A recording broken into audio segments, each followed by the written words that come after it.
बिस्मिल्लाहिर्रहमानिर्रहीम। अस्सलामुअलैकुम वरहमतुल्लाहि वबरकातुहू। सदका फ़ितर रमज़ानुल मुबारक 2023 में सदका फ़ितर आपने कैसे देना है? ईद से पहले या ईद वाले दिन भी आप दे सकते हैं। गंदम का आटा अगर आप देते हैं तो एक फ़र्द का 320 रुपये बनेगा। घर में जितने फ़र्द होंगे उन सब का 320 रुपये के हिसाब से आपको देना पड़ेगा। जौ के हिसाब से अगर आप देते हैं तो 800 रुपया आपको हर फ़र्द का देना पड़ेगा।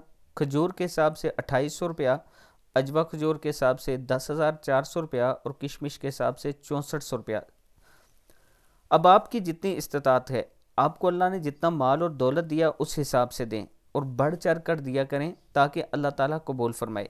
सदका फ़ितर ईद अल फ़ितर यकम शवाल की सुबह सादिक के वक्त तो वाजिब होता है, अलबत्ता रमज़ानुल मुबारक में भी आप इसे अदा कर सकते हैं। अदायगी के वक्त उस दिन जो बाज़ार की कीमत हो उसी का एतबार किया जाए ताकि कमी वाक़या ना हो। सदका फ़ितर में असल एतबार मिक़दार का है। मिक़दार में उलमा के अक़वाल मुख्तलिफ हैं, इसलिए अवाम की सहूलत के लिए अजनास की मिक़दार के बजाय ऊपर रकम बता दी गई है ताकि आप यकीनी तौर पर फ़ितराना अदा कर सकें। अब दीन इस्लाम इतना प्यारा दीन है कि ईद वाले दिन भी वो गरीबों का ख्याल रखता है। जब आप सदका फ़ितर अदा करेंगे तो बहुत सी फैमिलियां अच्छी ही ईद कर सकती हैं। अल्लाह ताला ने अगर आपको मौका दिया है उसको राज़ी करने का तो ज़रूर राज़ी करें। सदका फ़ितर ज़रूर अदा किया करें। अपने रिश्तेदारों में सबसे पहले दें। अगर रिश्तेदारों में कोई नहीं है तो अपने पड़ोसियों में दें, और अगर पड़ोसियों में भी नहीं है तो फिर आप बाहर किसी को भी दे सकते हैं जो इसका हकदार है। अल्लाह ताला हम सब को इस पर अमल करने की तौफीक दे। इसी तरह आप ज़कात ज़रूर अदा करें। ज़कात सबसे पहले अपने रिश्तेदारों में दें, फिर उसके बाद अपने पड़ोसियों में, और फिर उसके बाद आप दूर दराज के जो लोग होते हैं, हकदार होते हैं, उन तक पहुंचाया करें।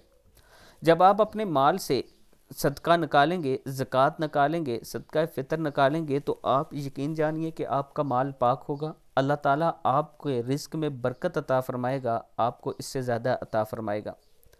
अल्लाह ताला से दुआ है कि अल्लाह ताला हम सबको रसूलुल्लाह सल्लल्लाहु अलैहि वआलिहि वसल्लम के फ़रमान के मुताबिक ज़िंदगी गुजारने की तौफ़ीक दे। हम जो भी काम करें सुन्नत के मुताबिक करें। हम जो भी अमल करें रसूलुल्लाह सल्लल्लाहु अलैहि वआलिहि वसल्लम के हुक्म के मुताबिक करें तो दुनिया और आखिरत में हमारी कामयाबी होगी। हर नमाज के बाद आप लोगों ने मेरे लिए, पूरी उम्मत के लिए और बिलखुसूस पाकिस्तान के लिए ज़रूर दुआ करनी है। अल्लाह ताला हम सब को इस पर अमल करने की तौफीक दे। वीडियो को आप दोस्तों ने आगे ज़रूर शेयर करना है, और अगर आप रावलपिंडी या इस्लामाबाद में अपनी प्रॉपर्टी किस्तों पर या कैश पर लेना चाहते हैं तो ये मेरा व्हाट्सअप नंबर है, आप मुझसे ज़रूर रब्ता करें।